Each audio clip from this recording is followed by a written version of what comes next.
This episode of the HoneyDew is brought to you by Talkspace. More on that later. Let's get into the dew. The HoneyDew with Ryan Sickler.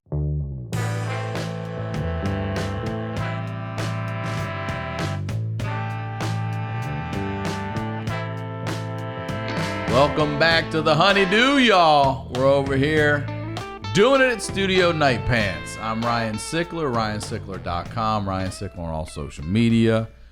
Make sure you are subscribed to the YouTube page. Let's go and subscribe there. Watch video there every Tuesday.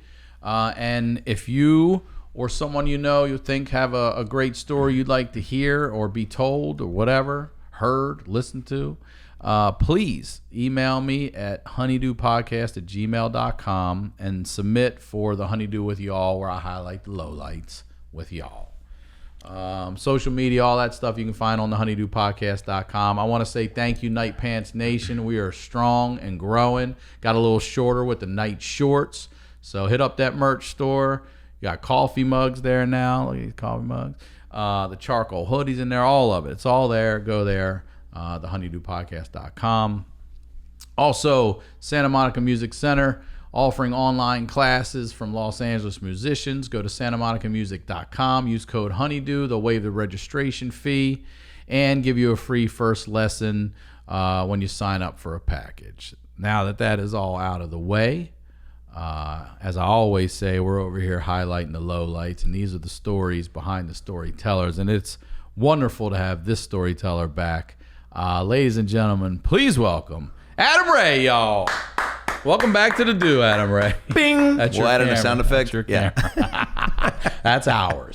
Okay, good. Okay, good. I love it. Good to see you. Yeah, you too. Impressive upgrade. Thank the you, brother. studio, the space. If you're fortunate enough to get to tour the HoneyDew Studios, I don't know if you're doing any sort of those like giveaways. You know how like Ben and Jerry's tour. yeah, or after like the Wheel of Fortune, they're like, if you want a tour of the Fortune Studios or to see what Pat Sajak's jacket smells like post show, P.O. Box. So you at some point I feel like you're building towards, the fans wanting to, win a trip, or if they're out here, or I'm sure that happens anyway, right? Where they're like, yo, can I see where the magic happens? Can I get a mug? I mean, everyone knows where we are. I don't keep it quiet because, Santa Monica Music Center is, it's pretty public. Yeah. But also after everything that happened during the riots that hit and everything, then everybody knows the story now. Yeah. So, well, here we are. Impressive. Thank you very much. Thanks for the mug. I'm glad you're here. You hit me up. Yeah. Hold on. Before we get there, please promote whatever you want. Where things you can find me at Take Two. I'm on Adam Ray Comedy on Instagram and Twitter, adamraycomedy.com for tour dates, which, there's a few there, but they'll, stay tuned for changes at adamraycomedy.com. There's a cartoon I'm a voice on right now on Hulu called Crossing Swords. It's like a filthy medieval time show from the Robot Chicken guys, so it's all the stop motion with little peg people. That's and great, Tony Hale's on it and Seth Green, and really killer cast, real fun. And then a couple albums out, Read the Room and Songs for the People on Spotify and iTunes. About Last Night, the podcast, which you've crushed many a times, and it's a great time. We'll crush. It's now Sans Dwarf, so just a Jew, but probably should change it to Just a Jew. Right? I'm now realizing the missed opportunity. See if that's out there. Also, at some point, lean into your audience, and when I see like Seinfeld or what's his name, Avi Lieberman, right? Like does these shows in Israel, and it's always just Jew City, and I'm like, God, but I don't. I've got maybe 2 jokes about being that are even soaked in anything religious, and to really.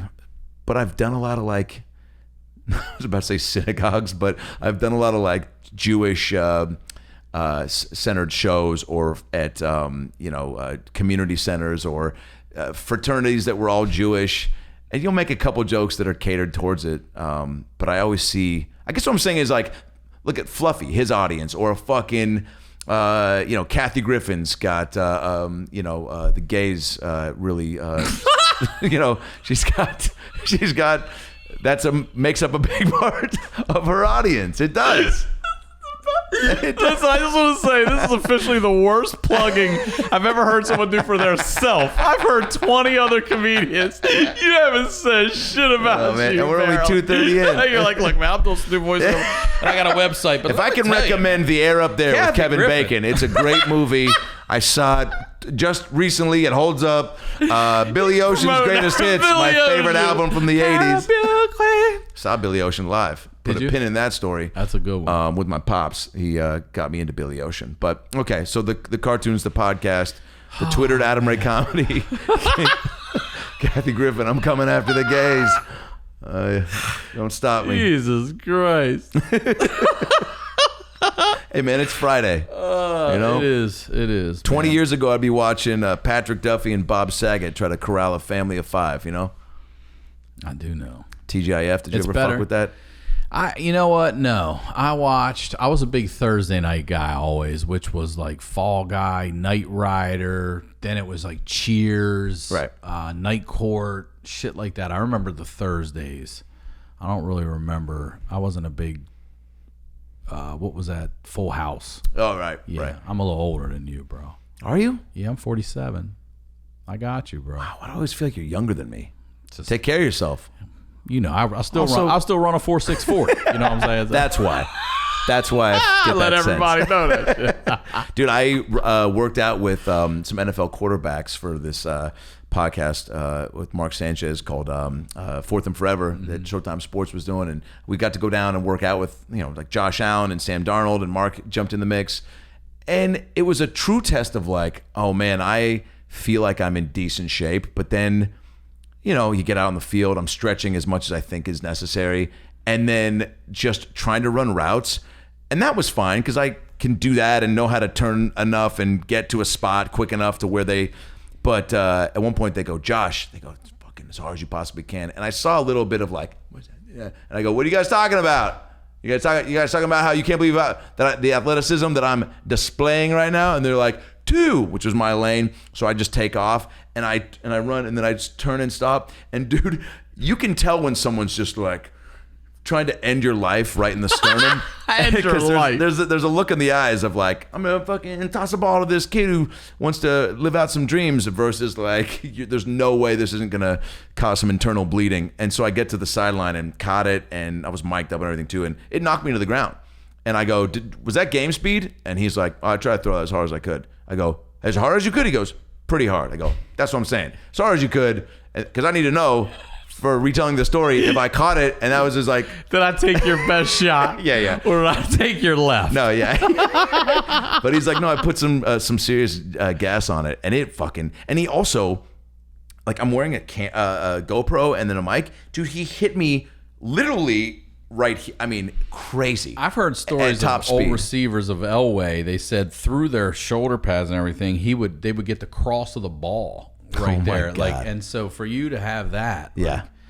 I had something interesting happen to me recently. I wanted to actually talk about. So it's pretty cool because it's a sports related thing. great. So I've been touting all JUCO since back in the day. I was all JUCO. I played soccer. I made the all JUCO whatever. And Wait, now what is JUCO? JUCO is junior college. Great. For people that, as I say, the 13th and 14th grade. I thought it was like all Jewish community center sports. That's who I am, bro. You don't know about me?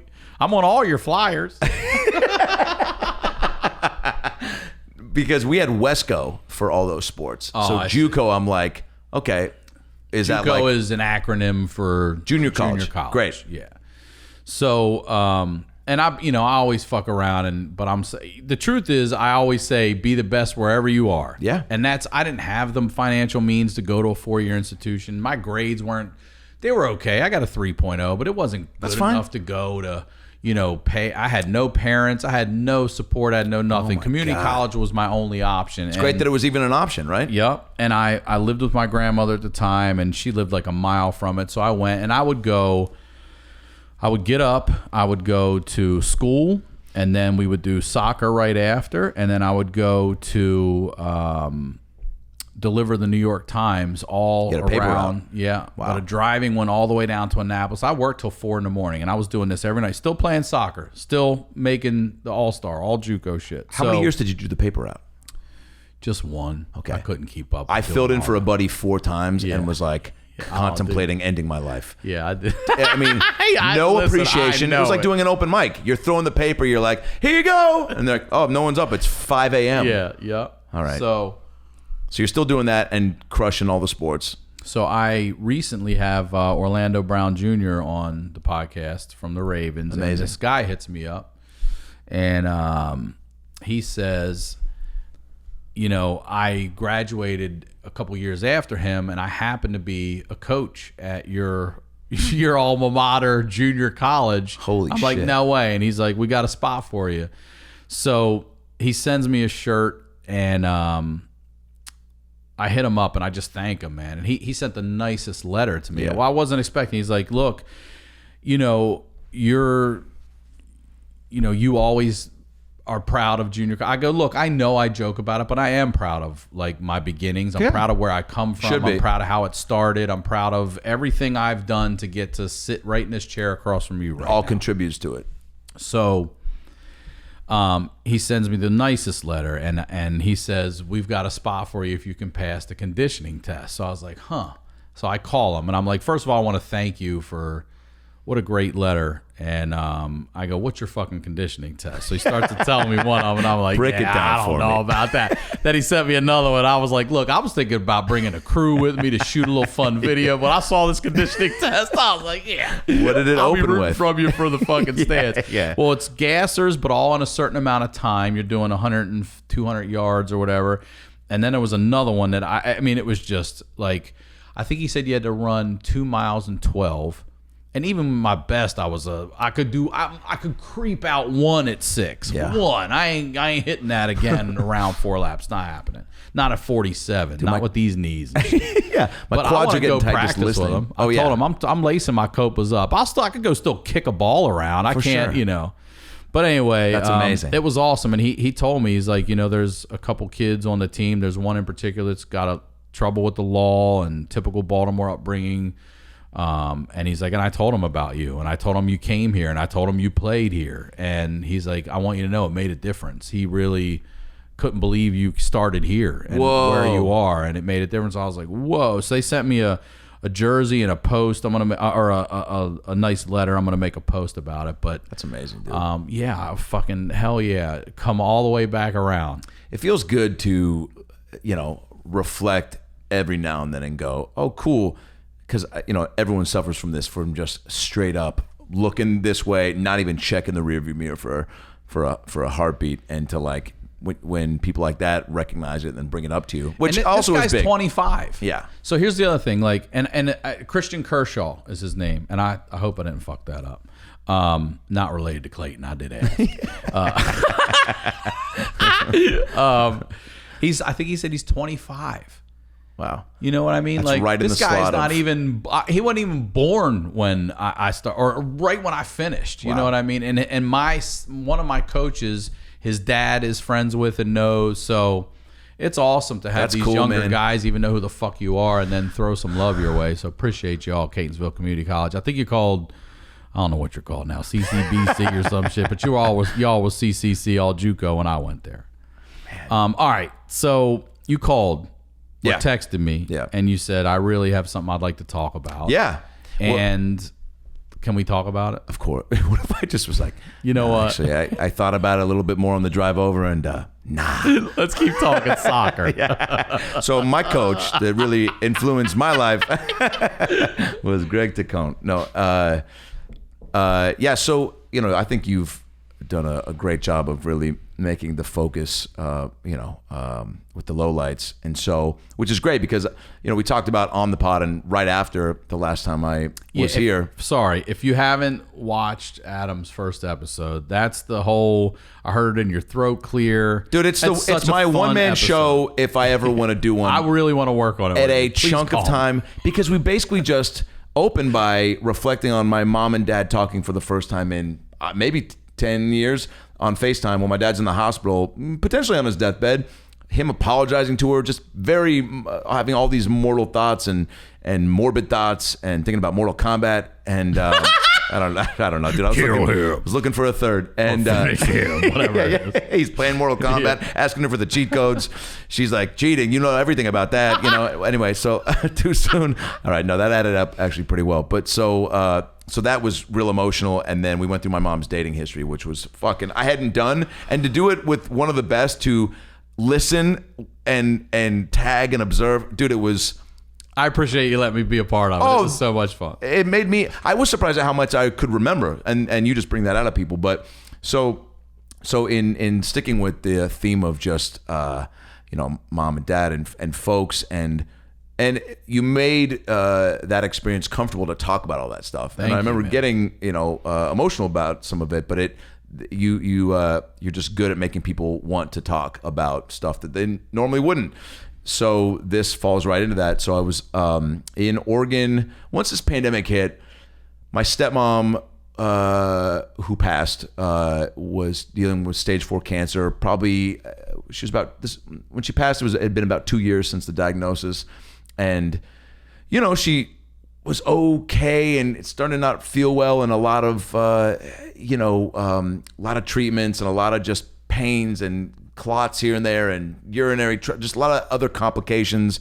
My dad's still working at 75, an internist at a VA clinic in Oregon, and trying to stay focused, but just his wife is just fading away, and a lot of mixed feelings because and as I said in a Facebook post trying to sum up my feelings, it's the woman that is dying is his wife, and who I've gotten to know for, I guess, since now 91 is when I think he left my mom for her. Okay, so can I stop you there for a sec? So you're 91. Can we talk about how good the Bulls were? No, you just completely changed. I graduated high school. Let me tell you about my graduation. Yeah. I'm in the S's, okay? And now they start with the A's.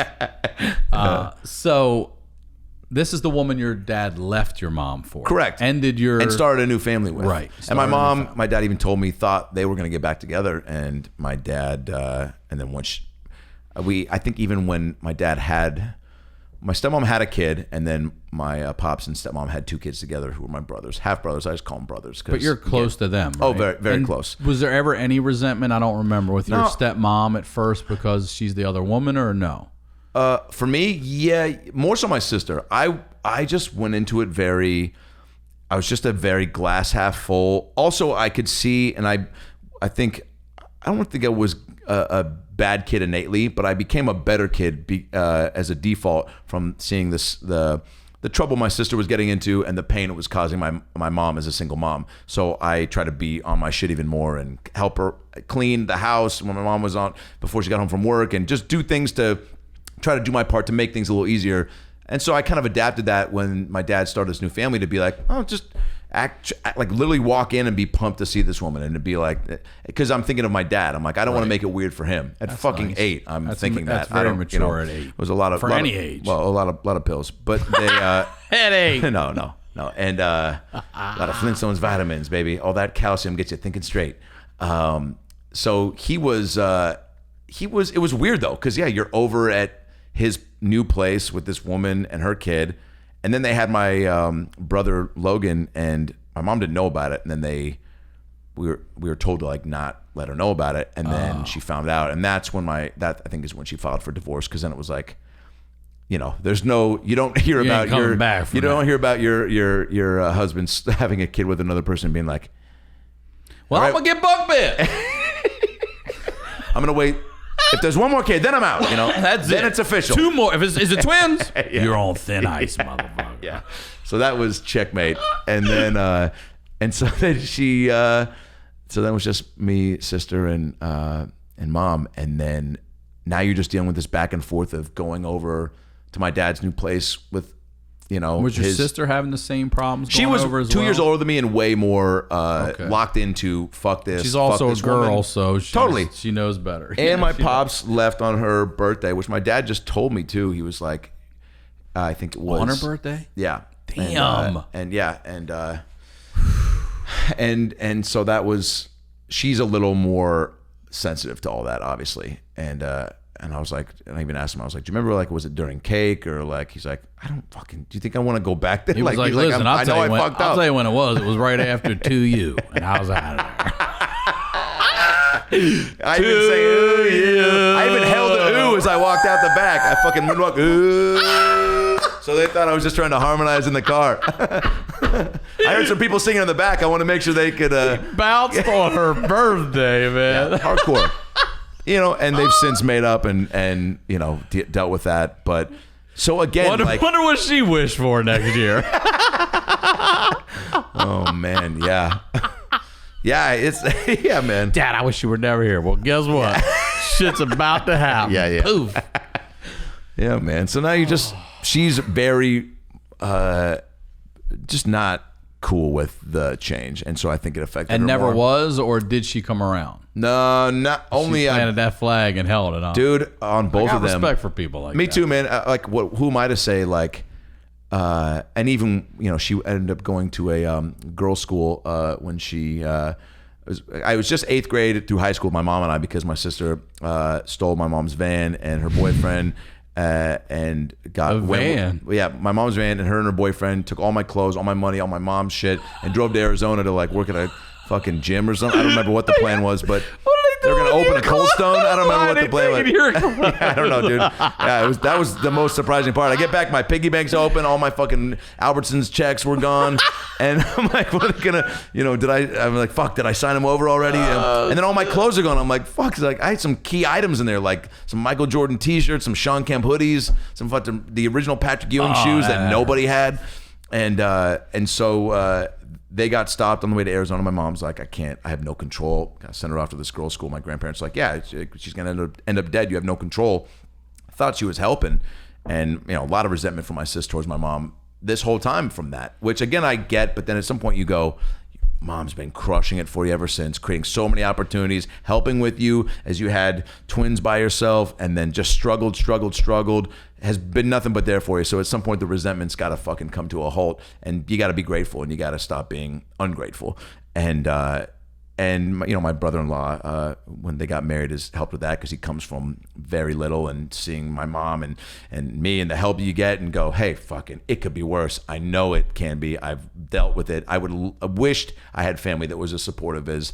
So dealing with that resentment and resentment towards my dad, and she's kind of leveled out on it finally. And with my stepmom, probably in this past year when she got sick, really kind of just, you know, things get way more real when someone's on their fucking deathbed. I mean, it doesn't get any more real than that. So did they become friendly, or did she reach out? Just nicer. Yeah, reached out and just was nicer and more concerned, and really more concerned and worried about my dad's emotional state.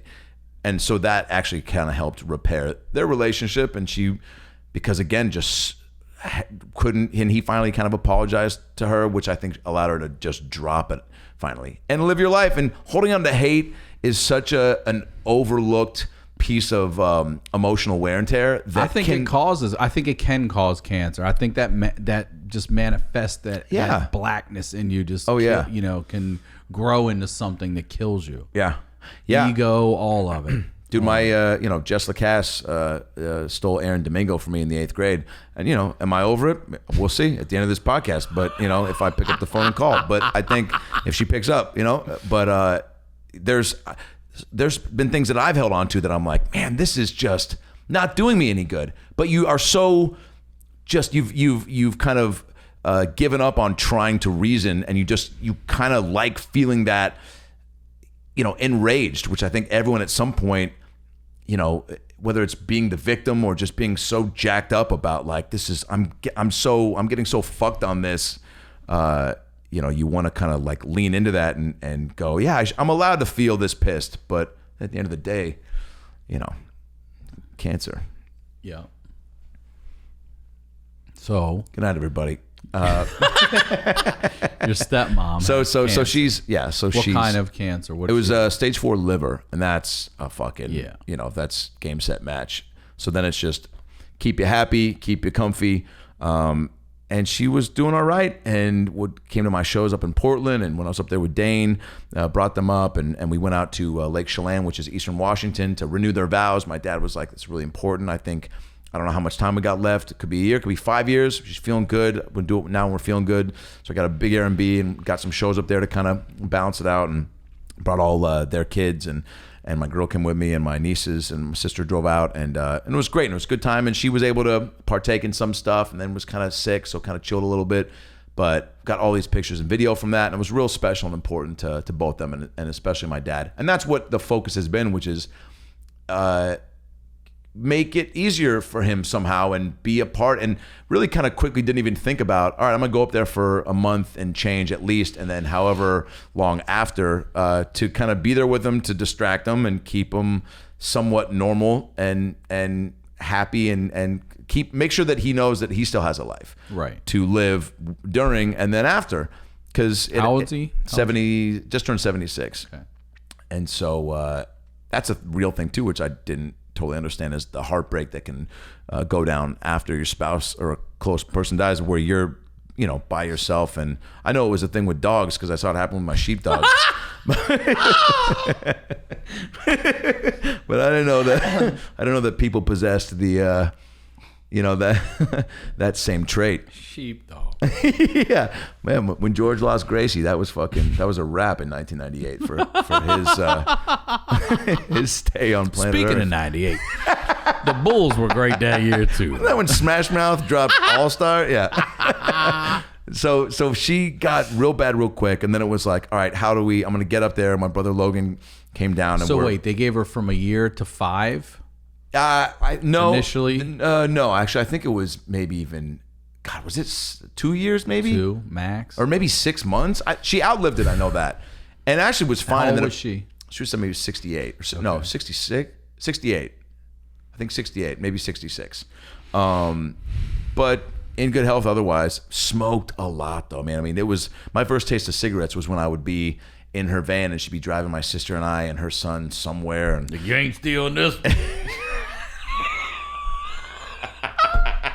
I dare you to steal this one. dude, it was, the voice is spot on. Also, the space work is phenomenal. But dude, it was my first taste of maybe secondhand smoke. Yeah. As a kid, First taste of secondhand smoke. dude, I'd never been. That was my first taste. Wait, was that my third taste?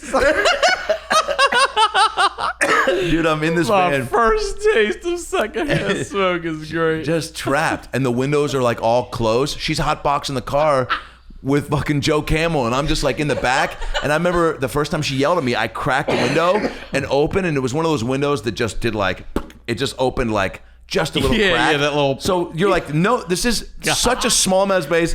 Yeah, dude, I was doing that. I cracked open a little thing, and I was like, like I'm smoking the oxygen that's free outside. And she sees me in the rearview mirror, and she goes, "Oh, you can't stand the smoke?" And I was just like, Get out the kitchen. That doesn't even make sense. "What is it, Vladi Divac's driving us?" So I'm just trying to get some clean H2O. Or fucking whatever oxygen is.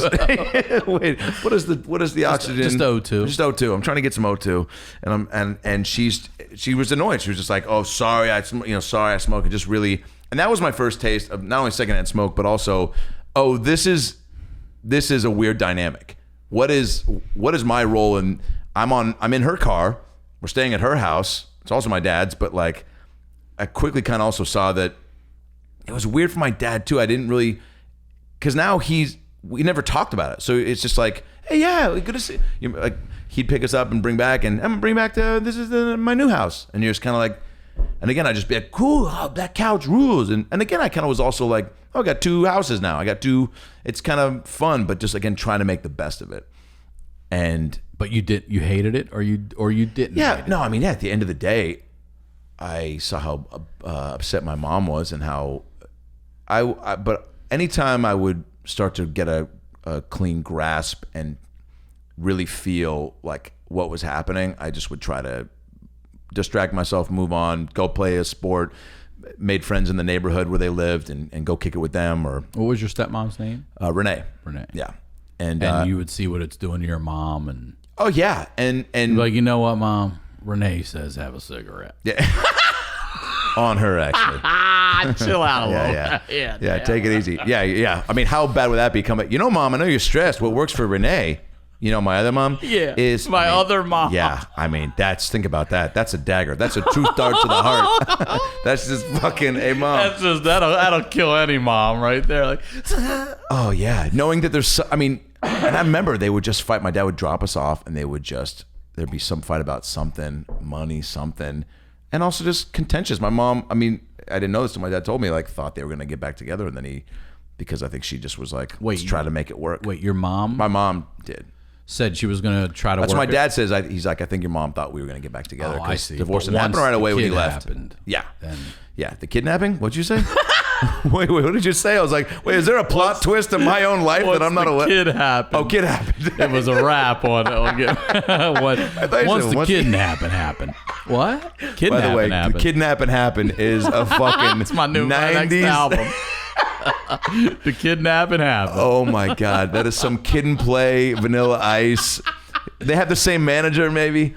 Let's take a quick break to tell you about our sponsor, Talkspace. Change is always a constant, but these days it feels like there's something new to grapple with every day. We may be adjusting to this new normal, but it's still stressful, and it's important to talk about it and seek support. Talkspace Online Therapy is here to give you that support because we all need it right now. Match with a licensed therapist from the comfort of your device and reach out 24/7 whenever something's on your mind. You'll hear back daily, 5 days a week. All right, I'm big on therapy. I believe you should be out there talking to people, getting help, and you can do it here. And it's affordable. It's a fraction of the cost of in-person therapy. But with Talkspace, you can send unlimited messages to your therapist, and they'll engage with you at least 5 days a week. That means you never have to wait to share what's on your mind. Talkspace is secure and private, using the latest encryption technology to store client information. The bottom line is that we all need someone to talk to, and Talkspace wants to give the licensed support we deserve at a price we can afford. As a listener of this podcast, you can get $100 off your first month on Talkspace. To match with your perfect therapist, go to Talkspace.com or download the app, and make sure you use the code HoneyDew to get $100 off your first month and show your support for the show. That's HoneyDew at Talkspace.com. Now let's get back to the do. So now she's given this short time frame, and again, your emotions just go through the roof. Want dad to be okay. And also, again, not having someone this close to me be on death's door. Again, So like with Brody and other friends that had passed in this last year or so, which is the most probably I've had in a year.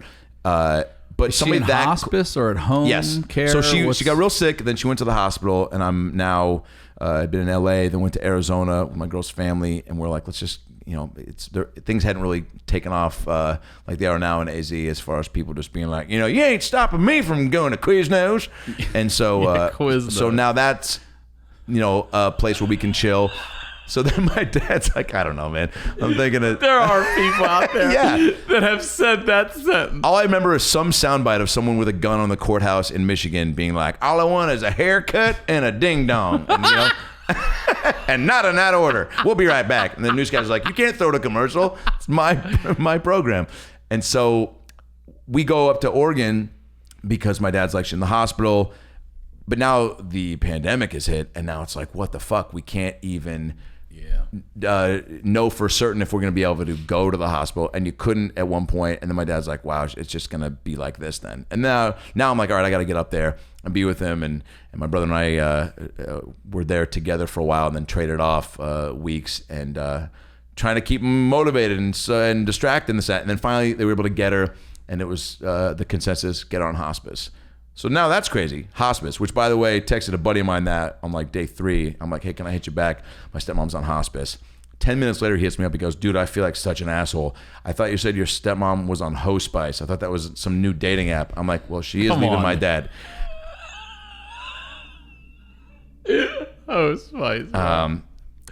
Swear to God, Hospice. I'm like, and so now I'm laughing, and I didn't show my dad that, but he'll hear about it on this. But so now she's home, and now we can at least control the environment, keep her comfy, and that's the whole goal, is make sure that she. Yeah, I mean, what else is there? And I kept telling my dad this, because as bad as it would get with, you have good days where she's eating, she's responsive, we could get her up in the wheelchair, bring her out to the living room, and she could hang and see us and play with her dogs and be somewhat. It just didn't feel as bad as it was.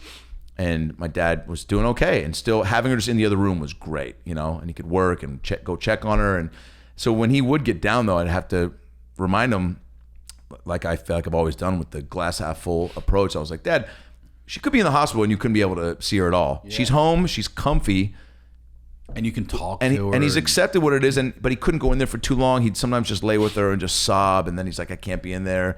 Couldn't even be in there for one night. He was like, I think I'm going to sleep on the couch. It makes me too sad to be in there. But then you go in there because you want to be with her, and you don't know. And then some days was real bad and a lot of pain and just real up and down. And then she'd be good. And then she had a week where it's probably 3 weeks in the hospice, just eating more and feeling good and responsive and talking to people and sitting up and coming out. And then it just kind of took a turn, and she just wasn't wanting to eat.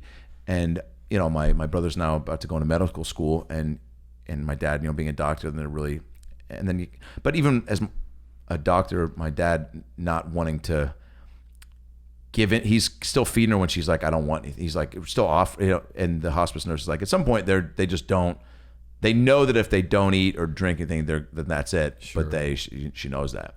And just seeing the whole progression, or the decline of her health and just going downwards is just a really crazy. I mean, just to watch it for about I was there for about a little over a month, and so being with her and 2 months before that, where she was fine and good and coming to my shows, and so to see her just in her bed and losing all the hair, and then just to get real thin, and then I'd go in there and talk to her for a while, and she'd be real responsive one day and ask questions, and I'm just trying to make jokes and this and that, and then anything you need and all that, and then you also, sometimes she just wants to sleep or be alone, but then I feel bad because we're in the other room watching, Shanghai Nights or whatever's on TNT, and I don't know, and that's a good movie. That's a great pull. That is a great movie. And so we're in the other room trying to live a life, but there's one in there that's ending, so you're feeling guilty so you're kind of going and check, but then you got to keep Dad busy and happy. And we're bitching about you. Papa John's got the butter sauce again. Yeah. You got to watch it. Dude, 1,000%. Make sure that you pick your complaints while there's hospice 2 doors down. Make sure you don't go, God, there is nothing on Netflix. Who the fuck put the batteries in the controller wrong? God damn it. Dad, are you sure the Wi-Fi password is your name? Yeah, so that it's hard to forget dumb shit like that sometimes. You really have to remember. Perspective becomes a big component of what you really latch onto during a hospice. Wow, I can't believe I was about to say showdown. A hospice situation. Sometimes your brain knows the word, but picks a different one, and you're like, yeah, that doesn't not make sense, but in the context of what you're saying, in the hospice situation, you don't have a lot of control, because she's just like, you're kind of going off of how she's wanting to feel and how she does feel. She's in a lot of pain. Then there's always a point where the morphine's gonna have to come out and to kind of subdue her and take everything away, and then would a person come by, or did they stay? No, hospice. So my brother would stay there, and then I got a hotel, and then we kind of swap out. And how do they do that during the virus? The person coming in a mask and shield, all that stuff, and then my brother would take care of bathing her and cleaning and just all that stuff. Yeah, he's a fucking saint and just crushed it. And it was weird because my other brother not so much, because they it's just. So it's a weird. That's right. They had 2 kids. Yeah, and they, it was again my pops and had to bounce around working in different hospitals for 10, 12 years, and stepmom and brothers were back in Eastern Washington, and there was some disconnect there for sure. And then when my brother Logan went to college, my younger brother Mark got a little neglected, and so that relationship gets weakened a little, and I think, so there was just emotions at every stage and at every level, but at the core of it, like, everyone just wants, you feel for the person who's losing their wife at the end of it. I say it all the time, like you do. We selfishly will lose this one person, but that one person is losing everyone. Every single person they're losing. Wow. Here are my kids, here's my husband, here's everybody. I'm losing my dog. You're losing it all. And we feel or if we feel awful, we're like, oh, I lost my dad or my mom or my whatever, but your dad or mom, they lost everybody. Yeah. Yeah, and it was, again, what was crazy is trying to sum up, like we talked about at the beginning, this is a woman who my dad left my mom for. So but you push that aside. It's not like I'm not hovering over her bed at any point being like, you made me feel so bad about hiding chips under your couch. I was a fat kid. And you know what? Karma's a bit, like, there was no part of me that was, still holding on to what she, but there's a little bit of you trying to process like your emotions towards, because I was very sad, but I got choked up a few times, pretty substantially.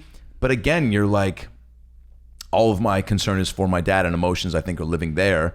And again, I don't want her to be going through this. You're seeing it on her eyes. It's, if you're a human with any beating heart and piece of a soul, you get very, it's a very raw thing to watch and to take in, and you can't not feel like so helpless, because you're like, fuck, I wish I could make you not feel like this, and I wish you could come out and laugh with us and hang. But again, like, I can't stop any thoughts of like, it's, well, I know why I'm not like on the ground sobbing, because, and so I can't,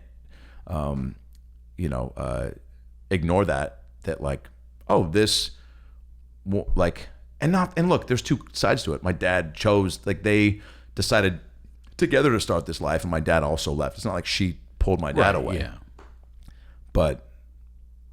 But still, right? Like,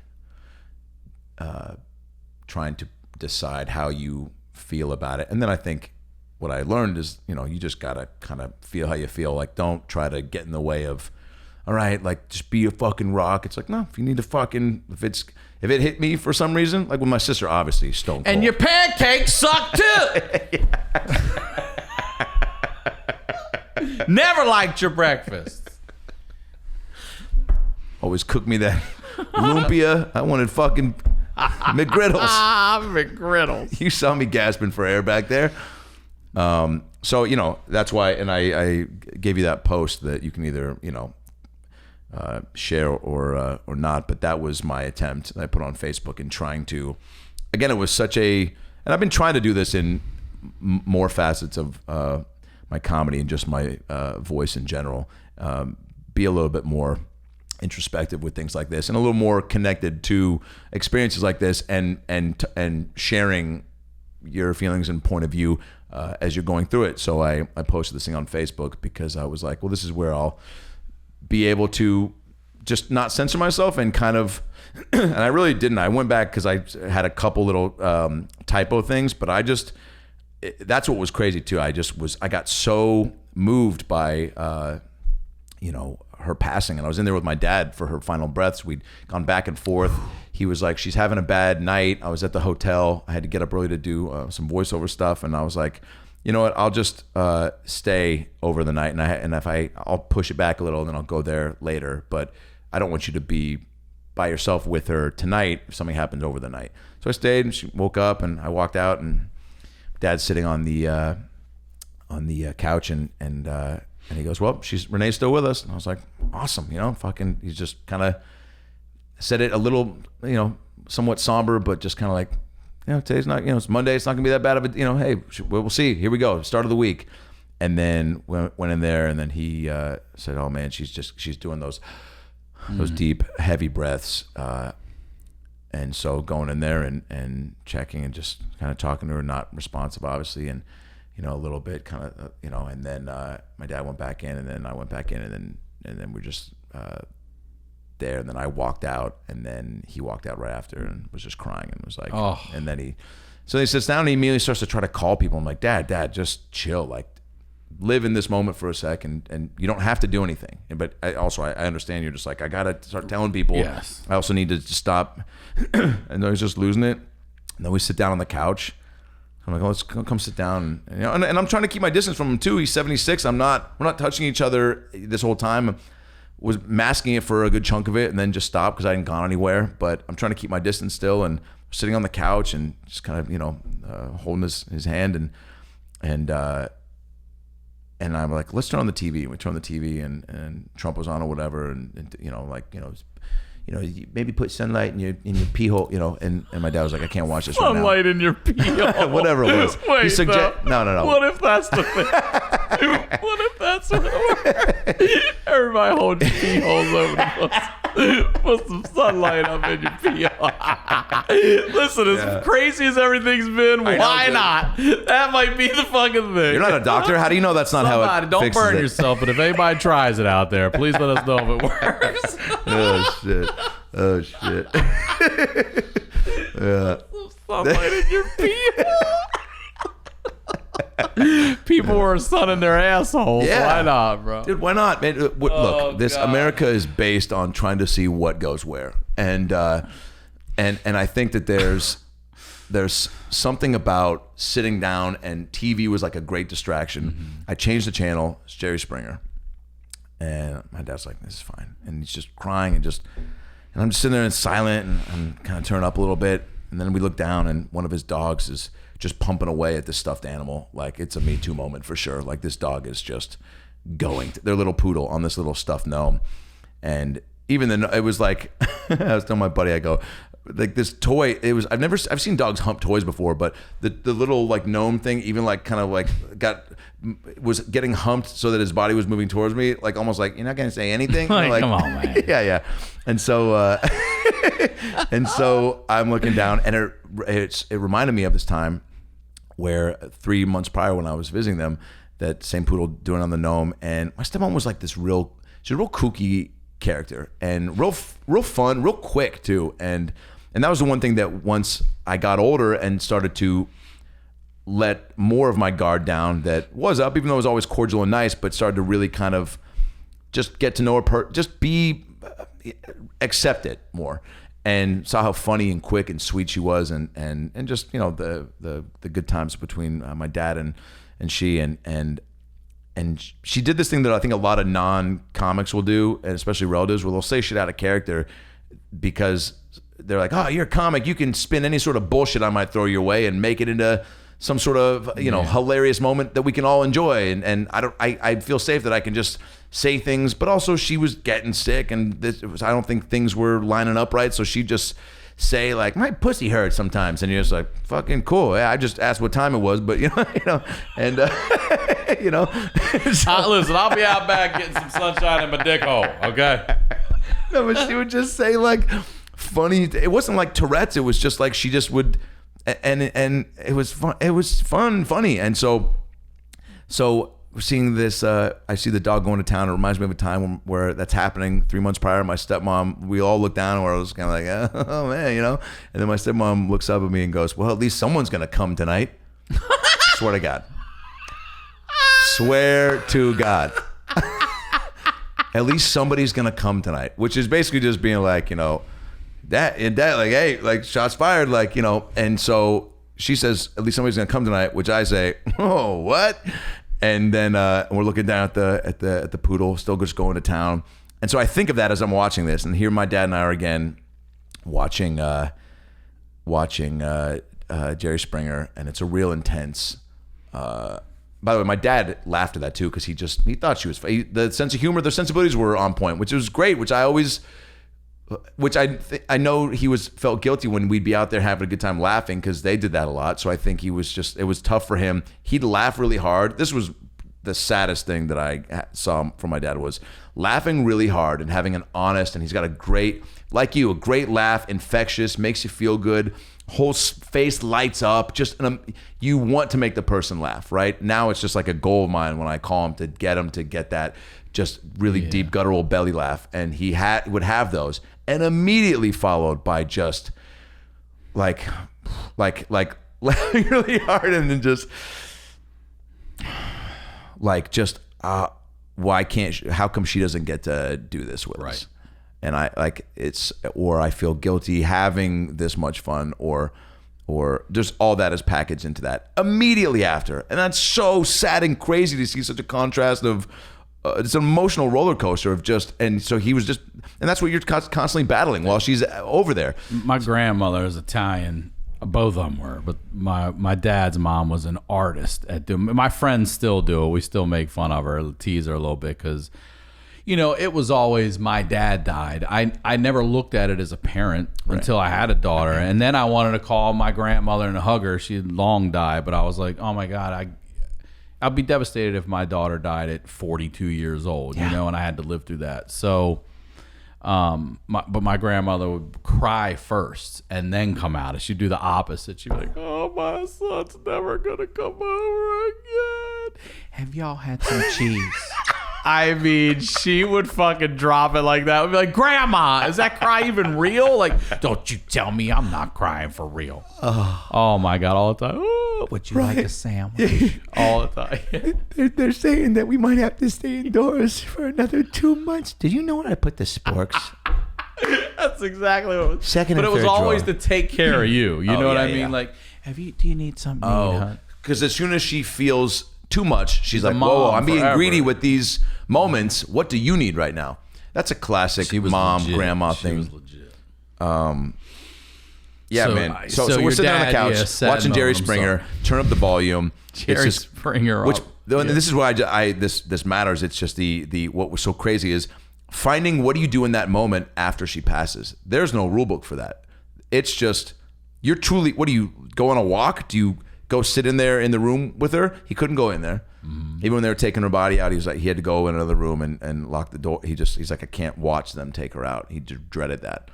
That was a very sad thing that he said. He said a lot of sad things. I had to cap him at one point. I go, because they have 2 little poodles. One of them is blind and deaf, Mindy. She'd be just bouncing into fucking walls like a pinball machine. She couldn't tell if that was a toe or a wheat then.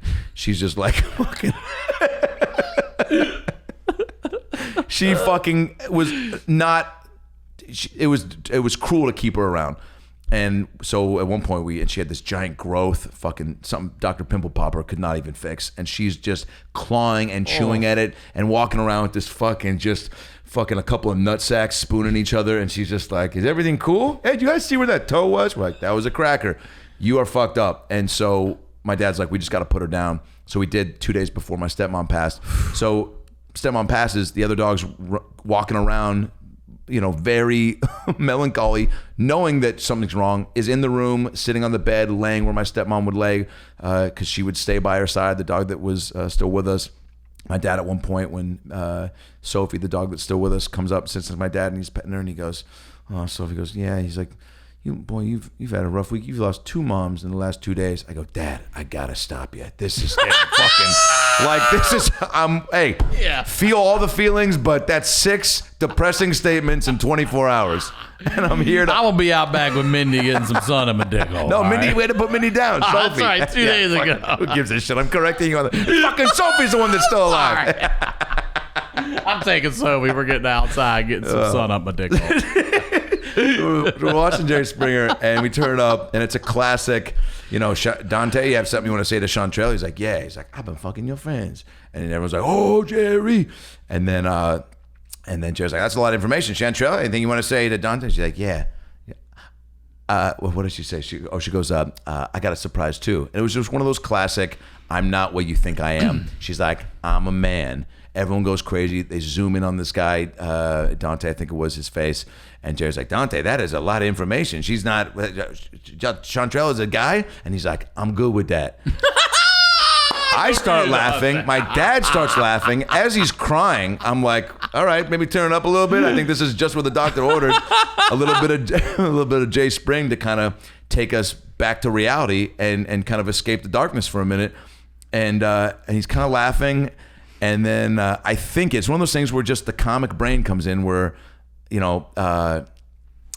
been seeing the poodle hump the gnome. when Renee said at least someone's gonna come tonight. So we're sitting there. The guy's like, I'm good with that, to this girl that is a dude. And I look at my dad, I go, well, at least somebody's gonna come tonight. And he chuckles a little bit and fucking cries a little bit more. And then I was like, and he's such an asshole too. I was kind of like waiting for a little bit more, that's pretty good. That should fucking, I think we're out of the darkness, huh? That was fucking, that's the joke that's gonna turn things around. The whole ship's right. Yeah. And it was, but we watched a couple more episodes of Jerry Springer, and then just sat in silence for a little bit, and then they come and take her body out, and then it was just weird. And it's just weird. Were you there for that? Yeah, I stayed for another maybe 10 days, and my brother came down. I mean, literally, did you stay in the house? Or? Oh yeah, I watched them take her out. And I mean, I walked in too after my dad couldn't go back in, but I walked in and just kind of said some things to her. And they'd done a whole church prayer with her over a Zoom thing at one point. And actually, my brother Logan tells me a story that my stepmom's, I think, cousin at one point on the sermon Zoom thing where they had a bunch of people, and she's still cognizant at this point, and still, I mean, sick, but still able to respond more than she could in weeks before she passed. And my cousin's just distraught and emotional, her cousin. And my brother says, she just goes, God, just Lord, please, Renee's just sick and we're going to miss her so much, but don't let her suffer anymore. Just take her, God. Just take her now. Just take her, God. And my brother goes, my stepmom literally just goes, the fuck is she talking about right now? I'm still very much. I can hear you, bitch. She's like, just take her, God. Just take her. She's like, I'm still I've got a vitamin water right there. I am fucking not going anywhere.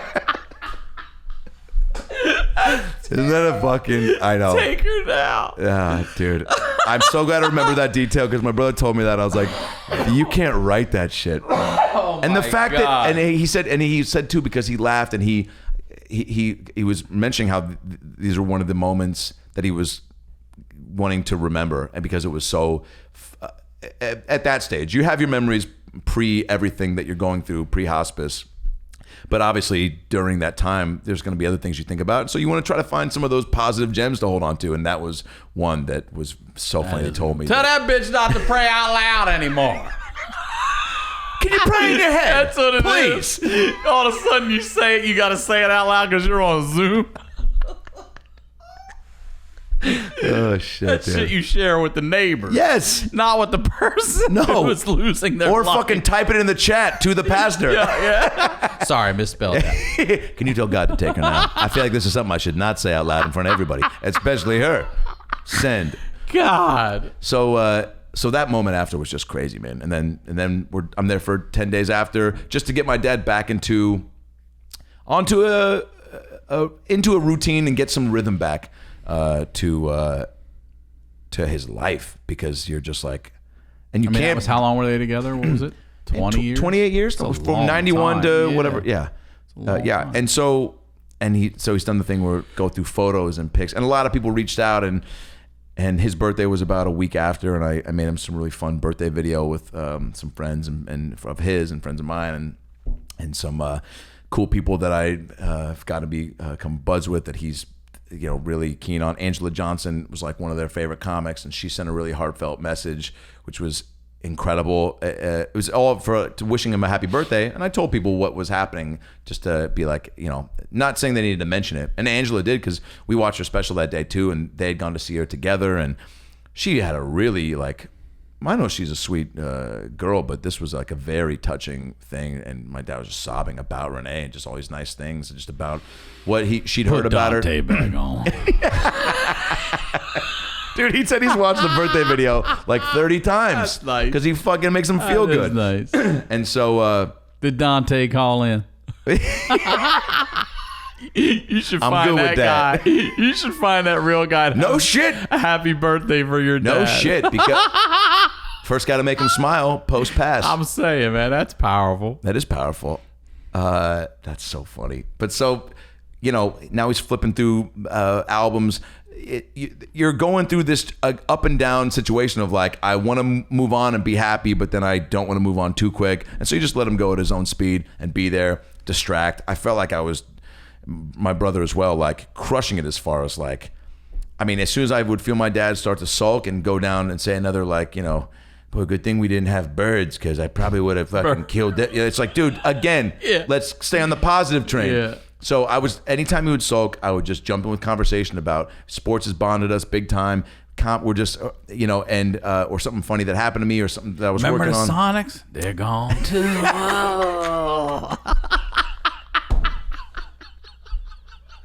Oh my God, that was a big thing that held us together too. That's fucked, dude. I know. And then but then like sports getting yanked away. It's all gone. I mean, it's also a bad time to lose anyone because everything's getting peeled, everything's getting taken away, and then so now you're like, fuck, I can't leave, you know. And so we got him back into a good situation. Talked to him today. Just had a cataract surgery, so now he's seeing a lot better, which helps. But you know, there's I took him and my nieces and girl and brothers down to the Oregon coast with him. I thought we were gonna do an ashes shake drop. What do you do with it? What do you pour it? Sprinkle. Sure. Well, you're not Shake. taking it out. Yeah, it's not like a pepper shaker. Dump. Dump. You dump them. You dump them. Spread. Dump is not spread's probably the sweetest a better word. of but you are. You're adjectives. dumping them. You're dumping them. Yeah. Because you're. Yeah, I think it's a spread. What movie was it? Was it Magoo? Spread. Spread them out. Was it Magoober? Were they? No. Big Lebowski is the one where it blows in his face. Yes. Okay. Great. Yeah. Is that what you're thinking? Yes. Yeah. Also, Due Date had a really funny one where he put it in a coffee can and Zach Galifianakis, I think, drank it. So man, you know. So what did you end up? Did you do that? Did you go spread her ash? I haven't done that yet. That's TBD. But you know, I think he wants to do it at a place in Lake Chelan, Eastern Washington. Got some gigs up there in the fall. We'll see if that holds up. But yeah, man, I hit you up because I was like, this is a very heavy and I'm sorry, man. I know that's heavy. Where was your sorry 2 months ago, dude?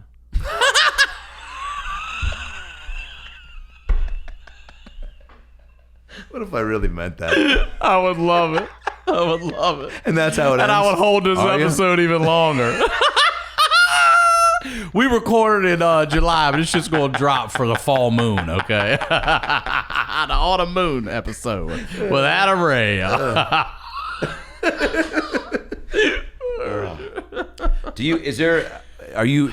Facebook post I did, do you even want to pull that up or is that not necessary? What do you think? Why don't you post it?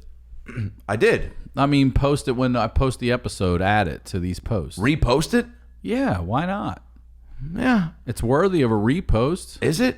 Isn't it about how you really feel about someone passing? Yeah. Oh, wait, post it with... Yeah, with all the stuff I'll post for your episode. Oh, yeah. Include it. Yeah, I guess. Let people read it. Isn't there, though, a little bit of people being like, dude, what are you trying to milk some more likes right now? Like, what's going on? Like, what are you reposting? No, my fans are great. But I do hope they say that now since you brought it up. And if they do, it's only because you brought it up. You put that idea in their head. Yeah, I don't know. So what? Yeah. Trying to put what you're feeling through that whole time into words is what I was trying to do with this post. Because again, it's like mom that, you know, a woman I care about, I don't want to see suffer, go through this. Dad love. Your brother's mom. Yes. Trying to gauge everyone's emotions and take everything into consideration and just be a rock for everybody. Not suppress my own emotions, but also not. I was also like, I'm not here. I don't know, dude. I still. And then talking to even my mom about stuff. She'd check in and ask how he was doing and how she's doing, and very concerned. I wanted to ask. Oh yeah, they've been around each other. I asked my mom one time. Have your mom and dad? I know they reconnected, but have they talked since? If anyone that should have said take her now, God, it should have been the cousin. It should have been my mom. If you were going to really break it down, if she was on the Zoom prayer, your mom's like, I co-sign that. Like, who the hell's that lady? She's ready. Yeah. No, my mom was so sweet and. But have your mom and dad talked since your stepmom passed away? No, but I think texted or they've communicated. Maybe, no, actually, my dad couldn't be on the prayer, but I think my mom and stepdad were actually on the Zoom prayer thing because my brother reached out, and he told me last time I talked to him, for me to thank her because he didn't know that, and he thought that was incredibly sweet, and it was. So yeah, dude, death, being that close to it is, and being in the room with someone as they leave is, you can't. Yeah, I mean, at least she went. I was peacefully, numb for a few days. Silently, totally. And also, it speaks At home. volumes to be a good enough person that the way you got to go out was with loved ones around you in your own home. Yes. I mean, what else could you ask for when you're gone? 1,000%. I had to again continue to remind my dad of like, the alternative here is so depressing. What a bummer if you're having to look at her on an iPad while she's taking her last breaths, and she's scared, and you alone. miss Dante. Say fucking, you're missing that. Yeah. Well, brother, I love you. I love you too, man. Thank you for coming here and opening up and sharing all that. Yeah. It's true. laughing about it. I appreciate you letting me take shots at it, man, and laughing along. It's you kind of, and that's the thing too, that going through something like this and having a courtside seat to a hospice, that doesn't sound good. Being this close to. Fuck, dude. I got to pick my words better. I see what I want to say, and I just don't say it. I got a skybox right outside the funeral home, okay? Like, what? Are these scalper hospice tickets? Floor seats to the hospice show. No, so, going through that, it gives you so much perspective, and because again, how comedians, friends from high school, these things shake you up in their own way. Yeah. And Brody was devastating on a myriad of levels, and personal connections, and then just also the tragicness of a death like Brody, and then with something like this, the tragicness of. Man, 68, like got plenty of juice left in the tank, and healthy otherwise, and just not. You just want at this age too. Have more and more awareness of like wanting your parents to like ride off into the sunset. Truly, as lame as that or overused as that saying may be, like you definitely want that. And that's why trying to ease my dad back into a routine that he goes fucking being around is still pretty cool, and getting bummed is gonna happen. But I've got a lot of things to be grateful for, and I'm still taking and helping out these veterans that I'm, being a doctor for, and still got family that's doing everything. And I added to my dad too. I was like, look, we're fucking not doing all this because, we're getting paid to. Like, we want you to, stick around and not fall into a depression to where you're like, I gotta fucking, get out there and get some sunshine up your dick hole. Ain't nothing gonna make you feel better than a good hump vitamin a gnome, D up take your a dick. cue from Sophie, dry hump a gnome, get some sun in your pee hole, and fucking put on some Jerry Springer. That's it. Yeah. Dude, one more time, please promote whatever you'd like. Yeah, baby. Adam Ray Comedy on Instagram and Twitter. AdamRayComedy.com has got tour dates and just all my video content, and About Last Night podcast is the podcast on Spotify, iTunes, YouTube, and Crossing Swords on Hulu right now. And The Bellman is a movie I'm in with Thomas Lennon that's out on Amazon. So go check that out. All right, brother. I love Congrats. you, Ryan. I love you too, Thanks, man. RyanSickler.com. Ryan Sickler on all social media. Talk to y'all next week.